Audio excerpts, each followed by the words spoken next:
What's worse, Trump getting elected or Trump not getting elected? So I'll start by saying that I disagree with all the smart people that you're referencing right now. And I would gladly, Who think he's an existential yes, threat? I would gladly sit in front of anybody who believes that Trump is an existential threat and have a healthy debate on any topic they want to talk about. Because I have actually seen existential threats, and Trump is not that. Can you paint an existential threat picture? An existential threat is imminent. It means that it is the last step before the holistic destruction, the existence, destroying from existence the target that it is threatening, right? So let's consider a battleship, right? A hypersonic cruise missile will destroy a battleship, right? It is not an existential threat to the battleship.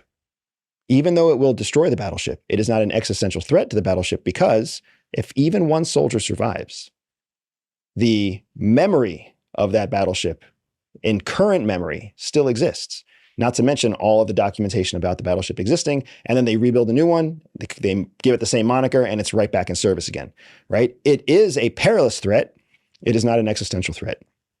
Truly existential threats are things that will wipe you off the face of the earth, right? Iran wants to wipe Israel off the face of the earth. That is an existential threat. And when they say that, when they announced that, they were talking about Israel, the state, and Jews. They want to destroy them. Nazi Germany posed an existential threat to the Jewish faith. Literally a systematic commitment to destroying an entire generation, like the entire existence of it forever, taking it off the world stage forever. That is an existential threat. What happens is that we have become spoiled in our terminology. Catastrophizing has become so common that now to get people emotional, to get people to move on their beliefs, you have to ramp everything up.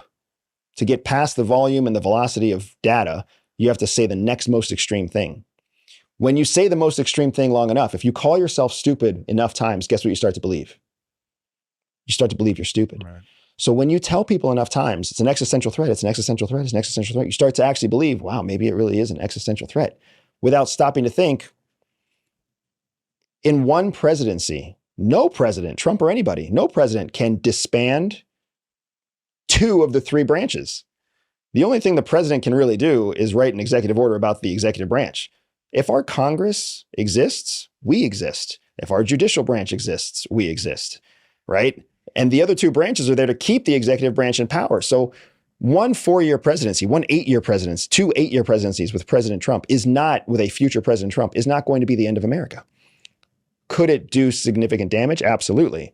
But it's not an existential threat.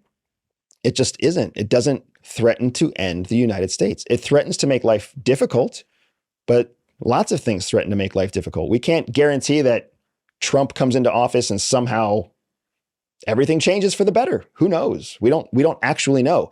There's a term that we use in intelligence operations called the cone of uncertainty. And if you imagine like a funnel or a cone or a pennant, whatever, it's a certain shape. The timeline of known reality goes right up to the beginning of the cone. And then where you see the actual cone, that becomes an area of predictable confidence that you can guess within.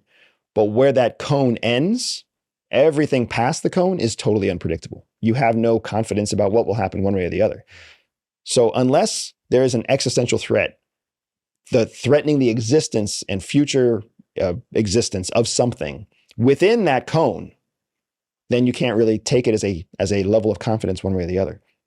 So my recommendation to those people catastrophizing and everybody who's feeling that pressure, that anxiety, have a plan for when Donald Trump is announced as the winner of the presidency. Have a plan for it. Hope and vote against it all you want, but don't let it happen without a plan for what to do next.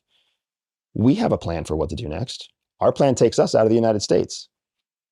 If Donald Trump becomes the president and our country takes a turn for the worse, we're leaving the United States. We already have the plan. If if Joseph Biden wins the presidency and the United States takes a turn for the worse, we're leaving the United States. That's our plan. Doesn't mean that we're not proud to be Americans. It just means that where we are in our lives, with our children, with our business, with what we're trying to do in our personal mission, it is not to fix the United States right now. We'll let other people who are passionate about that fix the United States right now. We're going to go grow our family and take care of our family, grow our business, grow our impact, pay our taxes, and make sure the United States has the resources it needs to get through its adolescence. But other people are very dedicated to being part of the solution right now. And I applaud those people, and I want to give them the resources they need to be that level of impact. It's interesting when you said earlier that you really believed in the supremacy of the U.S. I knew that you planned to leave. I thought it was a longer timeline than that. That's very interesting. So that tells me that you think that, well, let me not put words in your mouth. Are you saying that if one of those two gets elected, that there is a distressingly high probability of a bad turn? Yes, I would agree with that statement completely.